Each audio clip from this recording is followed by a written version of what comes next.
Good evening, and welcome to another episode of A Rude Awakening, PG 33. Thanks again for your questions. And tonight I will focus specifically on answers from A Course in Miracles. Um, just to start off with, not so much a specific question, but for those of you that write in, and I get quite a few of these requesting for some sort of psychic reading or psychic prediction because of your disillusionment with the world and wanting to know what the future holds for us, and is the world going to come to an end soon, and such a comet is up in the air now, Atlas 1 or whatever it's called, and you know stuff about aliens and are they going to invade us, and a whole lot of esoteric and mystical stuff. So ultimately, all I can say to you is, you're struggling with life, and there isn't a single person, no matter what appears to happen in their lives, that isn't struggling with something or another. Um, Life, and you don't have a life. Life is just pure energy. It's the life force within you. Life happens. And to take the old Buddhist, the four noble truths of Buddhism, all life is suffering, suffering can be overcome, blah, blah, blah. I disagree with that anyway. I believe all illusionary life in the holographic universe is suffering. In actual fact, it isn't suffering, but it's based on the belief that suffering is possible. Therefore, separation is possible. And the possibility of suffering can most definitely be overcome, but it can only be overcome when you first know what dreams, the awareness of dreaming. And once you're aware of what dreams, you can then get to the essential nature of that one which dreams, the essence energy that dreams, and therefore get to know your true self, your true awareness. Not that you have awareness, you are awareness. And be aware that while you appear to be a thought in form, physicality, projection, it will appear that your dreaming mind, our dreaming mind, the mind that dreams, not you, the character, is going to tempt the you, the character, the thought and form, until your last dying breath. Just get used to that. And so if you've come here to this world, you've projected into this form a thought of yourself into this world through which you view your your manufacturing, your imagination of vengeance. That's what this world is. This life will forever create situation to divert your attention from what you really are. And it does that by trying to give you maximum pleasure or maximum pain. And get used to it. That's what it's going to be. And if you think it's meant to be a wonderful dream, well, it isn't, because the fact that you dream means that you're trapped in forgetfulness and based on the belief in scarcity and belief in sin, fear, and guilt. That's it. But make peace with the fact that this is how life appears. And that's not a wonderful message. No one wants to hear this, but that's a fact. Ask anyone that's lived 50, 60, 70, 80 years, they'll tell you it's a continuous flow of shit, which you need to not buy into. And you must never forget that you've dreamt this up. This is all your own doing. And no psychic prediction is going to tell you how wonderful you are. And if you want to hear that, then go to a psychic who's going to tell you that. I'm certainly not. And what I'm going to tell you is that you appear to suffer because you appear to be a physical body, and yet you're not that. You're the awareness thereof. Make peace with the fact that whatever appears, appears. But never forget that you are the Christ, the holy extension of God, the Holy Son. And all dreams do end. And even though for the character you appear to be, it'll seem like it has a lifespan, the essence of what you are never dies. And ensure that you never forget that, so that you go gently back into your right mind, awaken to self, not gently kicking and screaming, but gently into the light. Ego's not going to let you go gently into the light, but you can, since it's your dream. So please don't send me any more questions about psychic stuff. I'm not interested in going into, yes, in the beginning of my so-called spiritual path career, beginning of the first book of school called Earth. Yes, I did a lot of crossing over sessions and passing on messages from our fractured selves, our loved ones, first part of the dream, secret dream, spirit world. But now that I know that I am that which is, I am the extension of God. I am the love of God appearing to temporarily dream and apparently has projected this apparent character. But the reality of it is, I'm no longer identified with this and its so-called abilities because all of this, the entire universe, is a magic show. And what's magic? It's illusion. It's an illusionary show. The essence behind it, the core essence of it all, is love. It's the life force.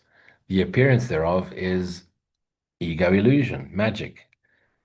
And magic is going to keep you entertained um, by ensuring that it tries to maximize your suffering and or maximize your pleasure.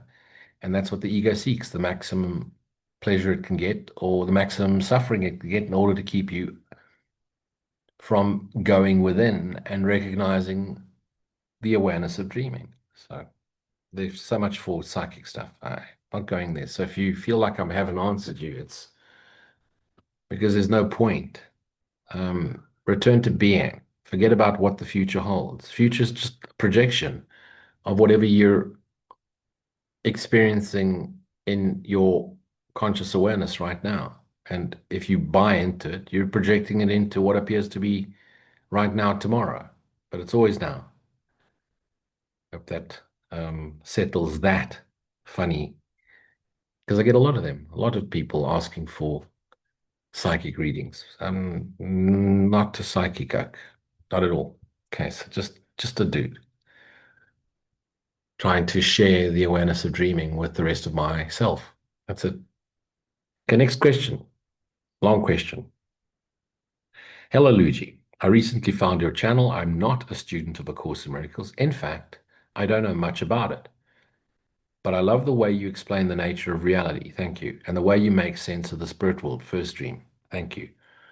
And this world of ours. Okay, so I can't make any sense of this world of ours, and nor can anyone else. It's nonsensical, the whole damn thing. Okay, don't try and make any sense of it. You won't succeed. Anyway, here's the challenge I have, and I hope that you can shed some light on my insufferable situation. And then in brackets, please read the whole question as I'm sure some of the viewers will relate to my life. Okay, so that's just attention seeking. I want to tell your story. You want to be validated. Don't do that. That's just your ego calling for attention. Oops, did I just say that out loud? So the question goes like this. I don't know if I'm being punished by God. It certainly feels so because my body hurts all the time. I have muscle pain in my arms, my legs, and my joints. I'm retired. So, okay, so I'm assuming you've passed your something, 50 years or so. Um, I'm retired and I no longer work, so money isn't as abundant as it used to be when I worked. And then in brackets, not that I miss working. No one does, unless you really love what you do. So I don't miss working. All those incompetent and toxic people, the toxic masculinity, the female people pleasing, all that drove me mad. Close brackets. Okay, well, be aware you're projecting outwards and blaming and attacking and seeing yourself as a victim and you're judging. So, okay, hint, hint, guess where the pain's coming from. Anyway, I followed a spiritual path my whole life. Okay, what is a spiritual path? That's just an illusion. That's just a story we tell ourselves. And here we go. My house is filled with crystals, just sparkly stones, spiritual statues and photos of the gurus I love and respect. Okay, again, symbols. You know, I've been a vegan for 35 years. I'm sorry. I'm happy for you. Another story you've told yourself.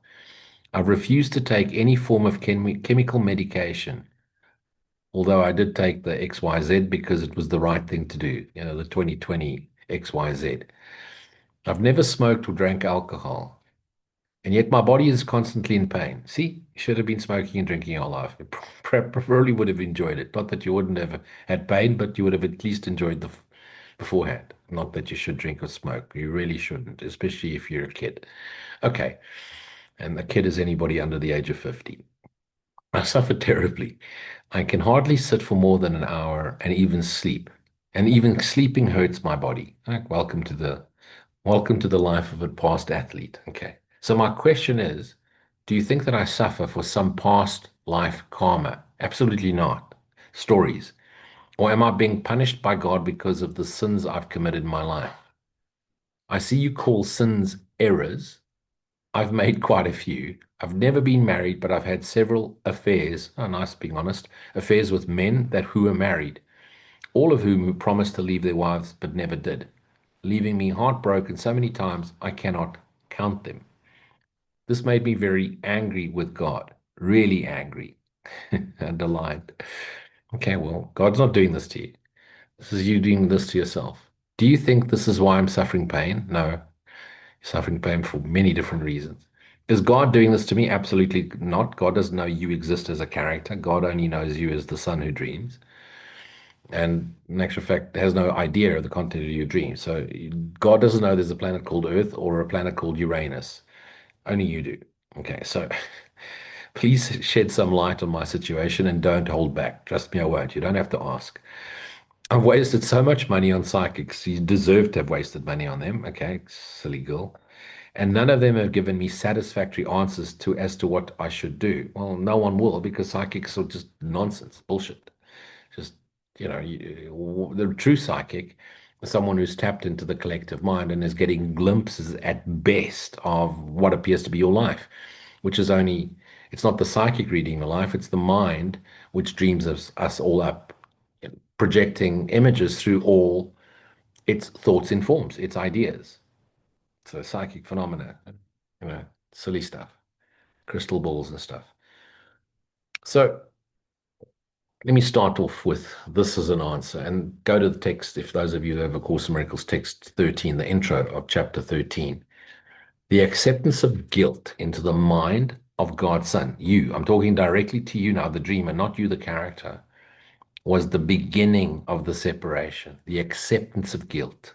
When you accepted guilt, in other words, you imagined you did something wrong, as the acceptance of the atonement, the fact that you've never left God and you are still his holy son, is its end. The world you see, this world and every other planet, entire universe, is the delusional system of those made mad by guilt. Look carefully at this world, and you will realize that this is so. But this world is the symbol of punishment, and all the laws that seem to govern it are the laws of death. So the fact that you believe that you're being punished or God could punish you is the belief in death, the belief in illusions are real. So the entire thing's magic. The whole thing you look upon is magic. What you cannot see is reality. And you cannot see it anyway because it's just the awareness of being. Awareness is reality. Children are born into it through pain and in pain. Their growth is attended by suffering, and they learn of sorrow and separation and death, the appearance thereof. Their minds, they seem like they have their own individual minds, seem to be trapped in their brain, if they have a brain, and its power to decline if their bodies are hurt. They seem to love, yet they desert and are deserted. They appear to lose what they love. Perhaps the most insane belief at all. First of all, because you have no idea what you love. You can't love objects. You are love. Everything appears. The essence of all of it is love. And so love isn't something you give something or project into something. Love is what you are and constantly extend. And their bodies wither, or their projections, their bodies wither because a projection doesn't last, and grasps and are laid in the ground and are no more. Not one of them has but thought that God is cruel at some stage. We all do. If this were the real world, if this were the universe were real, the real world, heaven, God would be cruel, for no father could subject his children to this as the price of salvation and to be loving. Love does not kill to save. Love does not attack to save. Love does not punish to save. As Jesus said, I seek mercy, forgiveness, not sacrifice. I think sacrifice is punishment. If it did, attack would be salvation. And this is the ego's interpretation, not God's. Only the world of guilt could demand this. Only illusions could demand this. For only the guilty could conceive of it. Adam's sin, okay, could have touched no one had he not believed it was his father who drove him out of paradise. Adam but dreams. Remember, in the Bible, it says Adam fell asleep and deep sleep came upon him. And in his dream, God took his rib and created Eve. Nowhere does it say he woke up. Okay, so in his dream, he believed he did something wrong, talking snakes and all. For in that belief, the knowledge of the Father was lost, because as he fell asleep, he forgot what he was and he forgot what created him, since only those who do not understand him could believe in it. This world is a picture of the crucifixion of God's Son, because he's fallen asleep and he's now crucifying himself because of his belief in guilt. So it's your belief in guilt. And you've now projected 8 billion little characters through which you view your imagination, your so-called creation. But the universe isn't a creation, it's an illusionary imagination. Okay. And until you realize that God's Son cannot be crucified, no matter what you do in a dream, you're not going to be punished. This is the world you will see, because you'll remain asleep, dreaming, and believe the contents of your dream. Yet you will not realize this until you accept the eternal fact that God's Son, you, not the character, but you, the essence of what you are, is not guilty. He deserves only love because he has given only love. You can only extend what you are, and you are love. He cannot be condemned because he has never been condemned, and you've never condemned. The atonement is the final lesson he need learn. Now, that word atonement, and I know some course people get quite upset about this, break it down. At one mint, rejoining one indivisible cell. The atonement, the recognition you've never left, and that everything you see shares its essence energy, the I amness, the Christhood, right mindedness with everything. The appearance isn't real, the essence energy of all of it is. It's the shared being, it's what we all are, the I am, the Holy Son. The atonement is the final lesson he need learn. In other words, I share myself with everything. For it teaches him that never having sinned, he has no need for salvation. So you're not being punished because you've done nothing wrong, whether you want to call it a sin or error. You've done nothing wrong. You but dream you have. Therefore, just accept this, recognize this, be aware of this. If God could punish, then you're imagining he's like a character like we are. God's not a being, it's not an entity, it's pure energy. And it's the energy we all are while we appear to dream. God isn't punishing you. It's your dreaming mind, ego, that that that believes that by punishing itself or its thoughts and forms, it will mitigate the punishment of God. That's you'll find that in text chapter 5. The ego mind seems to be punishing you because of your beliefs and your values. And it's actually your beliefs and values that is your punishment, or the appearance of punishment, because you believe the projections of punishment, the continuous broadcasts of your dreaming mind, its projections, and you believe them. So you believe the thoughts are yours. You believe the guilt is yours. You believe you've done something wrong because you haven't yet recognized you're that which dreams, not the character. Okay, so what is the resistance to what appears, but suffering? That's what suffering is. Pain is pain. When you resist the suffering and wish it would be a different way, when you resist the pain and wish it was a different way, that is suffering. Any concept of punishment always involves projection of blame. So you either blame yourself or you're blaming someone else. And so if you blame either yourself or others, the fact that you've got blame, which is judgment within you, it will reinforce itself through the idea of pain inside your body. You'll resist it even further because you think it's been done to you or you've done it to your little self. and you'll feel subconsciously guilty for it. And that guilt is the pain you feel.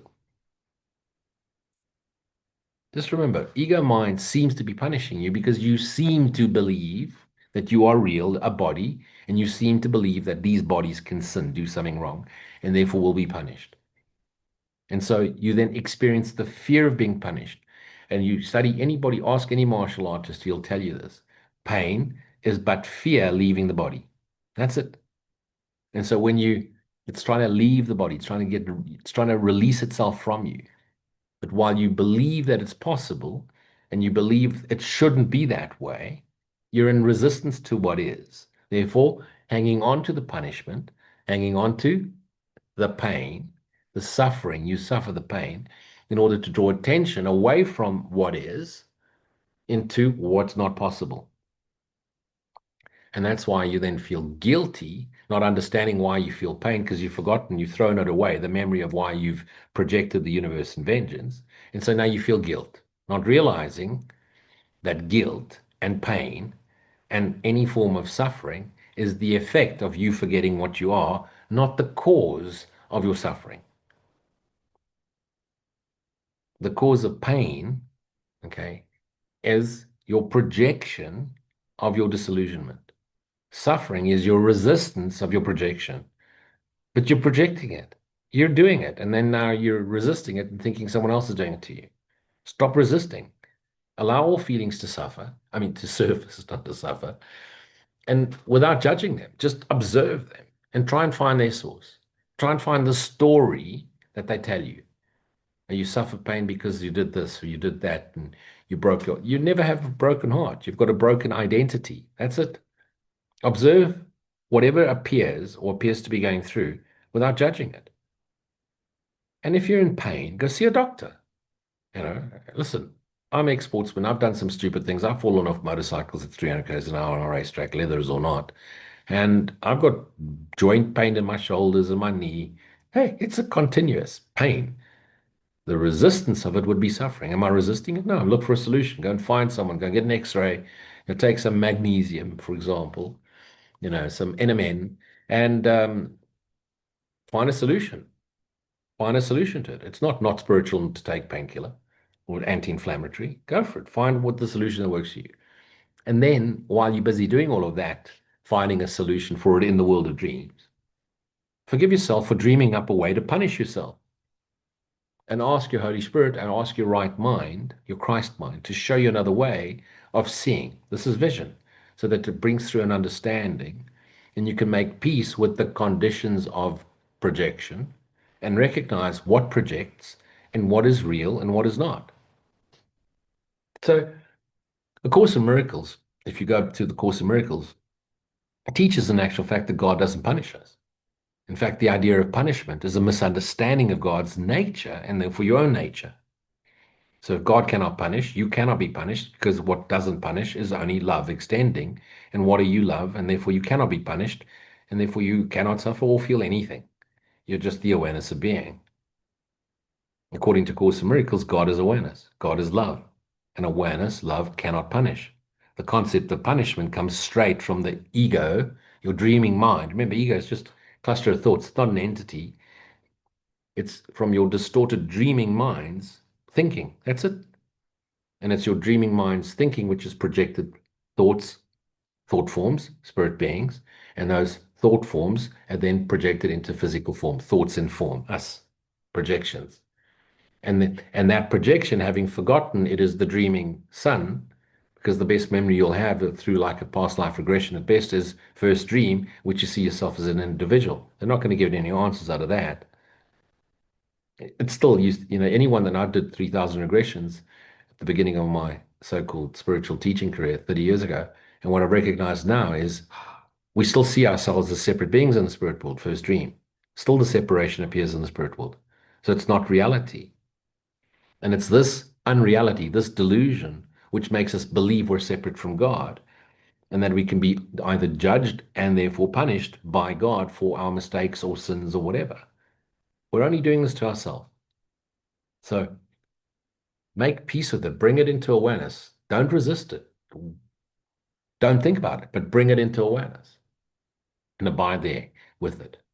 And the inspiration will come. So go and see a whatever doctor, nutritionist, herbalist, homeopath. Go and find solutions so that you can get rid of the illusion of suffering. So you're using thorn to get rid of the thorn, illusion, medication, supplements, whatever, so that you can bring yourself into a state of relative peace so that you can go inwards and be aware of the awareness. Don't resist, don't bypass, face it head on, but recognize what is real and what is not.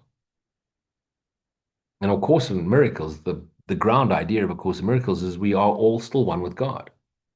And any belief in punishment, guilt, and fear is simply an ego delusion, ego illusion. The Course emphasizes that instead of punishment, what we experience is the consequences of simply reflections, okay, or the effect of our own misperception. And that the effects of our misperceptions, suffering, pain, okay, are not the causation. The world isn't causing it. The dream isn't causing it. It's our forgetfulness that causes the appearance of suffering. Okay. And God isn't imposing anything on the characters in the dream. God isn't even imposing anything on the dreaming son. He's simply gently calling him back to awaken to himself and to continue extending the love he is. Awakening to self isn't about retribution. At one moment isn't about punishment. It's about recognizing our one shared indivisible self. We share that essence energy, that self, with everything appearing in the universe. In actual fact, I'm misquoting it, but I know that somewhere in the Course it says that God doesn't punish. He's not angry. He's not a person that is angry. He's not an ego. He doesn't seek vengeance. Vengeance is mine, said the Lord. That's some biblical nonsense written so that people could spew it forth in a movie. Okay, it's it's stories, just stories. God is love, and love can only share love, cannot punish. The idea of punishment is simply the illusion of suffering, not a reflection of God's will. Okay, the goal is to release us from the purpose of non-dual teachings or teachers or A Course in Miracles is to release us from the mistaken belief, okay, that suffering is possible. And the only way we can do that is through this most amazing miracle called forgiveness. Forgiveness is really the thorn that removes the thorn. And so God will never punish you. God won't punish anyone. This idea of, look, that person was evil and God's going to punish them, the karmic effect, all of that is storytelling. Everything you see, all appearances, all beings, sentient or not, whether they moo or meow, all of it is the extension of one indivisible self awakening to itself. And the minute you think you've lived a perfect life and you're so much better than someone else and you've got crystals and Buddhas and statues and, hey, spiritualized ego, return to being aware. A person may have no idea of non-duality or spirituality or religion and just live in the bush and live off the land or live a luxury life of a billionaire and drive fancy cars and go to fancy restaurants. None of it is more spiritual than anything else. Spirituality is a story we tell ourselves to feel good about ourselves because how many spiritual people do you really know that made a success in the worldly idea of success in the world? So they generally fail and then want to become spiritual and then rank order spirituality. There's nothing more judgmental than the rank ordering of spiritual people and the competitiveness of spiritual people. Don't get trapped in that. Whether you have crystals and pictures, all of that is irrelevant. You could have pictures of motorcycles all over your house like I do, and it's all the same, you know. And the only statues I have in my house are used as motorcycle helmet stands. That's it. The whole realization you need to come to is I've done this to myself, and there's another way of seeing this. And so if I forgive myself for dreaming and become fully aware I am that which dreams, I can be aware of what the essence energy of that is. And that essence energy, right-mindedness, Christ-mindedness, Atman is Brahman. Christ is God. Forget about the punishment. And if you're suffering pain, find a physician of some sort, whether it be a medical doctor, therapist of some sort, go find a solution for it. All of it is illusion. But some illusions release other illusions from being so prominent, giving you the spatial awareness to be aware of self, to return to be thyself knowingly. Hope this clears it up. The next question, the answer you'll see is pretty similar, and I'm going to read some of the course for you. But look at the appeal for magic in all three of the questions I've spoken to, psychic readings or, punishment. Remember, the entire illusion, the entire universe is the illusion. The entire illusion is magic. And so we have various forms of magic, Wicca and dark magic and witches, and all of it is magic. Magic is illusion. Illusion is there to keep you from being yourself knowingly, keeping your attention, your awareness of self diverted, projected outwards, looking at objects, people, places, things, and events, having subjective realities, which you then believe are real, becomes the basis of what you believe the world is and what you are. And based on those beliefs, which become values and systems, you then feel punished and you suffer. Holy Son, awaken self. So, dear Lou, I've been on a spiritual path since I was 13. I'm now 64. I've tried all sorts of esoteric and magical paths, but none of them brought me perpetual peace. Of course, they won't, because they're all illusions, they're all stories. Anything esoteric, anything magical, anything mystical, it's all storytelling. Awareness of being, rest in God, rest as awareness. That's it. It's all, there's nothing you need to do, there's nothing you need to achieve. Awareness isn't something you achieve, it's what you are. It's the core essence of awareness, is awareness. And what's awareness? Being. And what's being? Pure energy. Okay. So 20 years ago, I found A Course in Miracles, and my life as a passive aggressive people pleaser slowly came to an end. Okay, good for you. Yet that be yet that be said, I find that I still get angry at charlatans. Oh, okay, join the club I used to too. I'm tired of charlatans who claim to have the secret to immortality. Yeah, sure. You know, well, there's no secret to immortality. You are that. You are the awareness which lives forever. It makes me even angrier when they claim to be Course in Miracles teachers and yet they still do magic, i.e., past life regressions, seeing what the future holds, channeling, ascended masters, Reiki healing, Kundalini alignment, etc. I feel that I am here to point them out and save a lot of people from falling into their evil traps. What are your thoughts on that? Hey, let me take it directly from someone who experienced this himself at one stage. The minute you think you're correct, yet correct anything else, you moved into judgment. Let things just appear as they are. Now, of course, that doesn't mean if you're seeing a child being hurt or an animal being hurt or anybody being hurt and you have the ability to jump in and help, doesn't mean you do nothing or I need to do nothing. Of course you do, but you're acting from a place of love. Now be careful that you don't act from a place of anger, vengefulness, and wanting to punish and do right and punish the wrongdoers. You help without judgment. Be aware of getting angry. Take it from someone who's lived this, because all you do is you poison yourself and you keep yourself trapped. Because although you may not be trapped by their magic, you'll get trapped by your anger, your belief. Because what is anger? Anger is the temptation to see things not as they are, which is really the fear of looking within, which will show you that you've done this to yourself. You're angry with yourself because you've trapped yourself in dreaming. You've made up this entire universe and this world and your body and everything in it in vengeance. All of it. Spend a little bit of time in the wild. You'll see it's all vengeance. Something has to die for something else to survive. I mean, God would never do that. And so what you've done is you've projected outwardly the effects of your forgetfulness, the effects which, and what's the causation of effect? The belief in separation, the belief you could do something wrong, sin, the belief you're going to get punished, fear. Why? Because you're guilty. You believe in guilt. And so you've projected sin, fear, and guilt outwards. And now I think it's the cause of your suffering. No, the cause of your suffering is your dream. So you need to rise above the battlefield. And what does that really mean? It means don't buy into any of the illusion. Don't get engaged in it and expect it to give you a solution. Don't look for spiritual solutions to an illusionary world. There aren't any. You're looking for spiritual solutions, and magic won't give it to you. The two can't come together.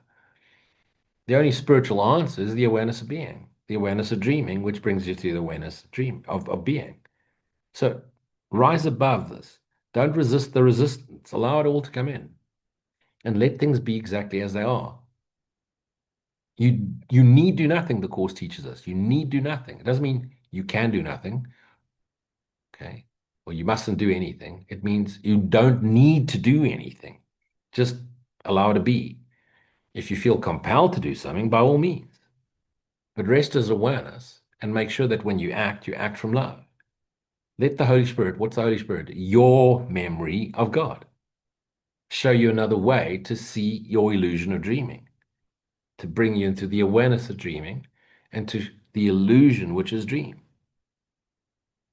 Okay, and never forget, I mean, the very first Course in Miracles lesson, nothing I see means anything. Everything I see is, I've given meaning to it. And now you've already made up your mind as to what it should mean and how it should play out. And then you're asking God or Holy Spirit or whoever, the angel, to change it. Can't do it.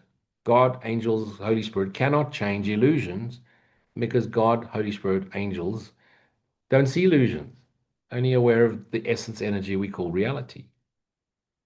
This idea that you're going to go and correct the errors is you've given yourself a special function. That's typical ego. Okay. And so your story of your special function is what causes the appearance of suffering because now you're in resistance to what's out there and you've now put it upon yourself to go and fix it all out there. Let it go. Stop judging it. Let it be. And if charlatans attract students and whatever, the student needs to go through that because through that process, which was scripted, they'll awaken to self through their own inner reflection, not through the charlatan teachings. Realize this. All your grievances is what you suffer. What you resist, grievance, okay, what you judge, grievance, is suffering. And you suffer because you believe you're a character, a body, who should be correcting other characters, other bodies, and you've decided to judge them and label them charlatans.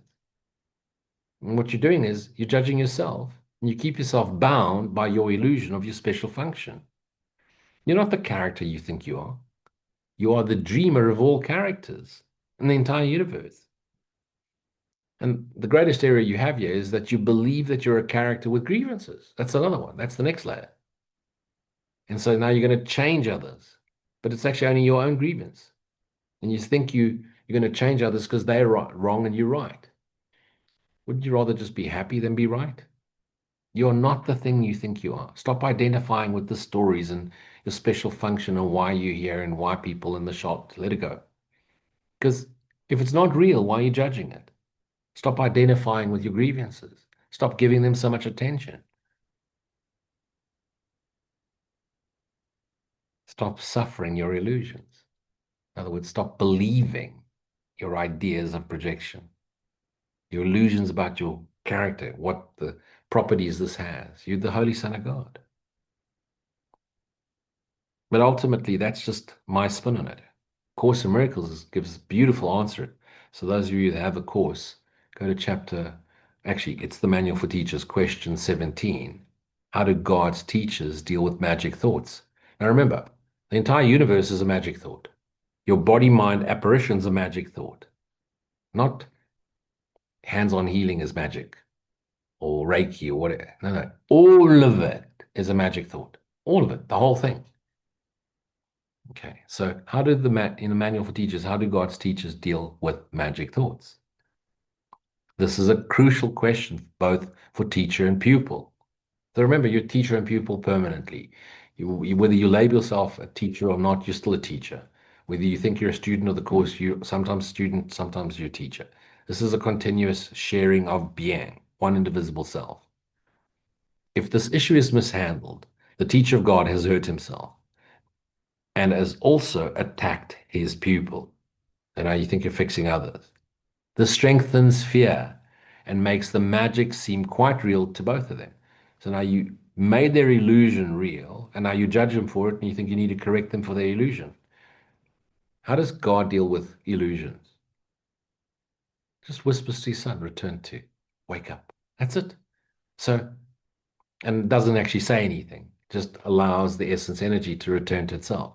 How do you do that? In silent stillness, in awareness of being, rest as awareness, meditate, be here now in God's presence, aware of the essence awareness you are. How to deal with magic? This becomes a major lesson for the teacher of God to master. So, talking directly to you right now. His first response is not to attack it. And attack is always an action that was formed by judgment or scarcity of judgment. If a magic thought arouses anger in any form, God's teacher can be sure, talk about you, that he is strengthening his own belief in sin and has condemned himself. He's projected it outwards sometimes. He can be sure as well that he has asked for depression, pain, fear, and disaster to come to him, as do 8 billion bodies, because these are thoughts of fear appearing in form. Let him remember then, it is not this he would teach, because it is not this that he would learn. Let go of all judgment, mercy, forgiveness, not sacrifice. There is, however, a temptation to respond to magic in a way that reinforces it. Nor is this always obvious, and it can, in fact, be easily concealed beneath the wish to help. Who are you helping? It is this double wish that makes the help of little value and must lead to the undesired outcomes. Nor should it be forgotten that the outcome that results will always come to teacher and pupil alike. How many times has it been emphasized that you but give to yourself, Holy Son of God? And where could this better be shown in the kinds of help the teachers of God gives to those who need his aid? Here is his gift most clearly given him, for he will only give what he has chosen for himself. Forgive, offer forgiveness. Love, awareness of being, love, awareness of being, one indivisible self. And in this gift is his judgment upon the Holy Son of God. So whatever you're offering is what you believe you are. And so if you're judging others and you think you need to correct them, you're only judging yourself. You've made your illusions real. You've now judged them unworthy of this projection you appear to be. And now you think this projection is going to fix that. You've bought into it. That's it. You can't fix it because you've made it real. Abide in God. Rest as awareness. What does that mean? Be vigilant. Be aware of the presence, essence, energy you are. Present moment awareness. It is easiest to let error be corrected where it is most apparent, and errors can be recognized by their results, the effects. A lesson truly taught can lead to nothing but release for teacher and pupil who have shared in one intent, awareness of being, awareness of self, to be thyself knowingly. That's the only awareness intention we have, which is universal, to be ourself knowingly and to make total peace and have this perpetual peace of being, lightness of being. Attack can only enter if perception of separate goals is entered, because now we have different goals, and your goal is in some way going to oppose someone else's goal, which is the belief in scarcity. And this must have been the case if the result is anything but joy. And what is joy? Awareness of being. The single aim of the teacher turns the divided goal of the pupil in one direction, with the call for help becoming his one appeal. This, then, is easily responded to with just one answer, and this answer will enter the teacher's mind unfailingly. From there, it shines into his pupil's mind, making it one with his. Remember, bodies can't unite. It's our mind that is reuniting with its core essence, its true self. Perhaps it will be helpful to remember that no one can be angry at a fact. So if you're angry at charlatans, You're angry at illusions. It is always an interpretation that gives rise to negative emotions, regardless of their seeming justification by what appears as facts. Not a single fact in the entire universe. Regardless, too, of the intensity of the anger that is aroused, it may be merely it may be merely slight irritation, perhaps too mild to even clearly to be clearly recognized. Or it may also take the form of intense rage, accompanied by thoughts of violence, fantasied or apparently acted out. It does not matter. All of these reactions are the same. They obscure the truth, the awareness of being. And this can never be a matter of degree. You either are aware of not of self or not. You're either aware of being or you trapped in the world of dreaming, believing you're a body with a mission. Either truth is apparent or it is not. So it's either true and you'll be aware of awareness, that's it, and there's no more thought, or you believe in illusions.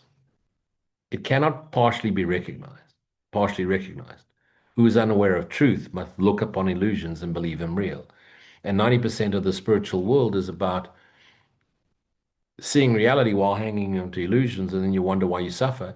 You're being torn apart by something which isn't real, and yet you've never left that which you are. So it seems like there's a elastic band of energy being forced apart. Meanwhile, rest is awareness, and the illusions dissolve.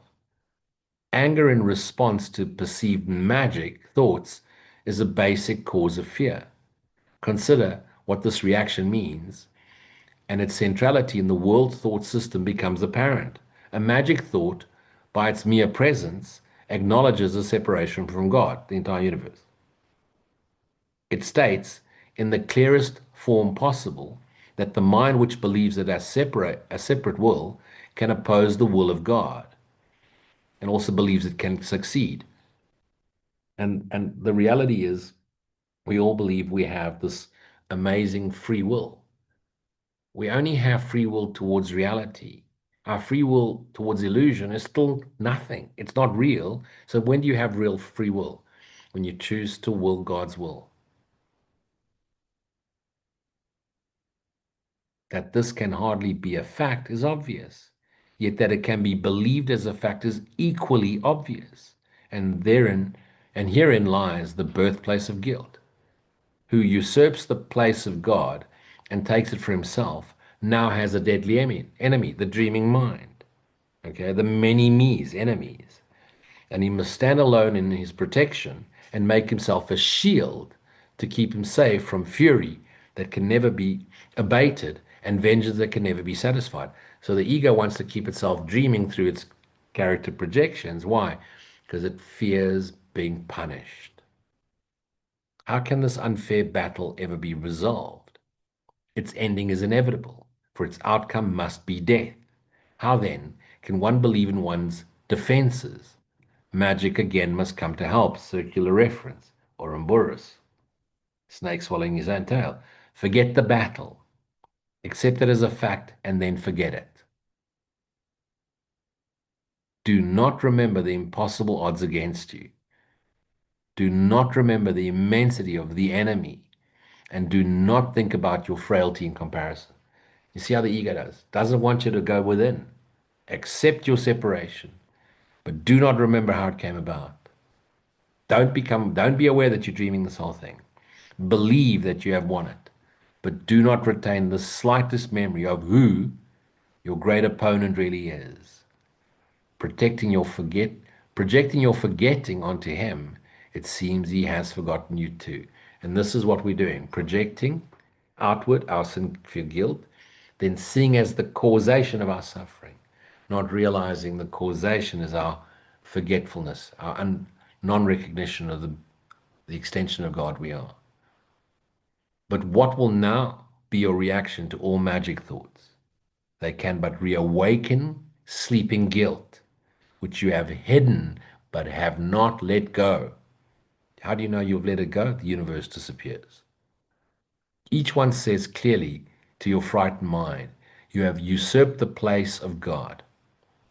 Think not he has forgotten. Here we have the fear of God most starkly represented. For in that thought is guilt already raised madness to the throne of God himself. So it's your madness that is your God. The God of this entire universe is not true God. It is the dreaming mind. And now there's no hope except to kill self or others or the appearance of others. Yeah becomes, that's the new salvation now. We'll just go wipe out that nation because they don't believe in what we believe. An angry father pursues his guilty son. Kill or be killed. For here alone is choice. And that's why we go and bomb small countries all the time.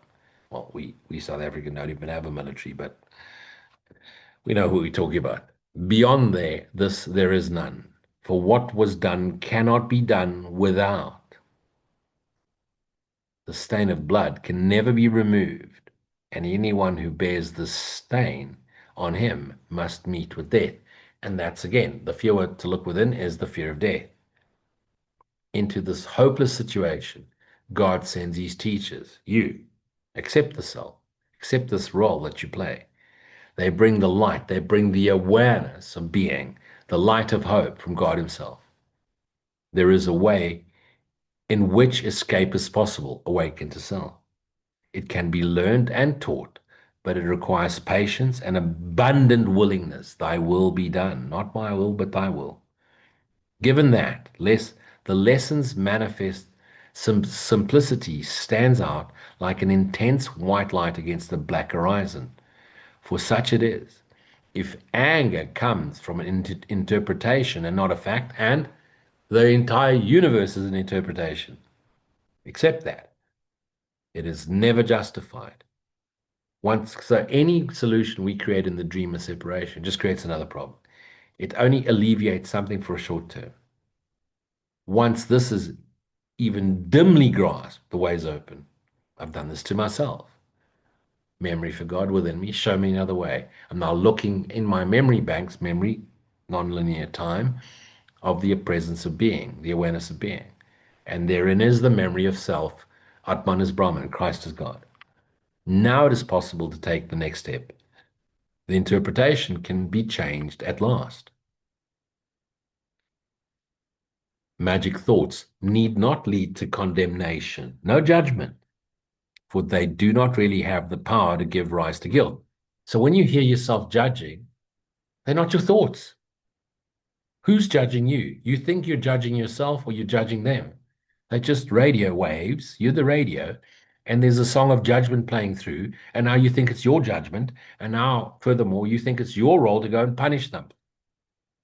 Magic thoughts need not lead to condemnation, for they do not really have the power to give rise to guilt. But it's your belief in guilt that makes them seem real. So forgive, allow, non-judgment. And so they can be overlooked. And thus, to forgive is to forget, and thus forgotten in the truest sense. Because to forgive the appearance of illusions is to forget illusion. Madness, but seems terrible. In truth, it has no power to make anything.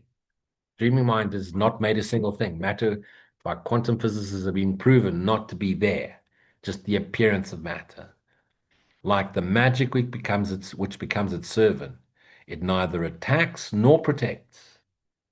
Okay, so in truth, it has no power to make anything. Recognize your dreaming mind doesn't make a single thing. None of it's real. And if it doesn't last forever and ever, it's not real. To see it and to recognize it, its thought system is to look on nothing.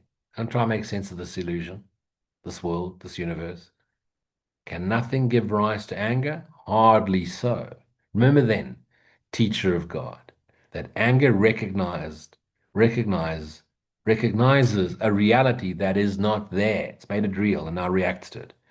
Yet is the anger certain witness that you believe in it as a fact. And that's why you're angry. You want to fix, you want to change, you want to convert.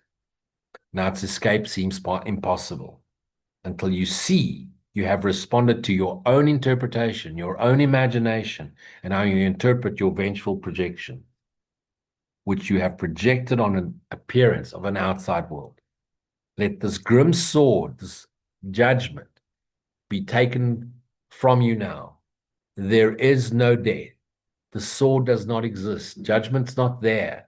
The fear of God is causeless, but his love is cause of everything, beyond all fear, and thus forever real and always true. Hope this brings some clarity. Hope this brings some peace to you. Just be here now. Be willing to recognize you are that which dreams. And if you are willing to recognize it, if you are willing to be aware that you dream, even if at first it's just conceptually, as you rest as awareness with no judgment, no thought, and as you in that present moment awareness of resting in God, offer gratitude. And if you've got nothing to be grateful for, be quiet. Just return to silence, stillness, and try and do this on the hour, every hour, until it becomes every half an hour, until it becomes seamless. So you're that constantly, permanently resting as awareness, not judging this is illusion, that is illusion, this is right, this isn't right, this is more spiritual, that is less spiritual. I don't want to go here because these people aren't spiritual. I don't want to have, I'm going to let go of these friends because they're not spiritual, they're not non-dualists, they haven't read a course. Hey, you don't take a light and put it in the lighting warehouse with 1,000 other lights. You take a light and you bring it into the darkest room. You're not here to be hanging out with spiritual people. You love going to ashrams and retreats, and it's wonderful because you meet those communities. That's wonderful. That's just recharge sessions. What you're meant to do is go into the deepest, darkest areas of this world and be thyself knowingly, with no judgment. Be the example of non judgment. Be the example of awareness of being. Be the bringer of peace, not by needing to change anything or anyone, but just the recognition that you're willing to see it anew. And in that recognition, it changes for you. Why? Because where knowing is, the reflection of that knowing is love. Where belief is, the projection then makes that belief seem real and reinforces it. No more projection. Be a now, be as you are, be the awareness of being. If you catch the judgment, recognize you've never judged anything. Why? Because you've never had a single thought, and you need to think in order to judge. And since you are simply the thought of love in God's mind, what can you but do, O holy, thoughtful Son of God? Extend the thought of love you are, and the rest reflects back at you as the love you are, and have always been, and will always be. Hope this makes sense. Next week we'll do the final talk Q&A, and then the first week of January we will commence with doing 7 lessons in a week, and every Sunday we will do a recap on the first 7 lessons, and I will bring a non-dual point of view perspective on the lessons of A Course in Miracles. Thanks for joining me. Hope this has brought clarity. I hope this has brought peace into the awareness you are. I hope this has brought awareness into the awareness you are. And thanks for joining me. And we'll now move it to the group, and you guys can fire away and ask whatever questions you want to ask. Thanks for joining me. No more stay.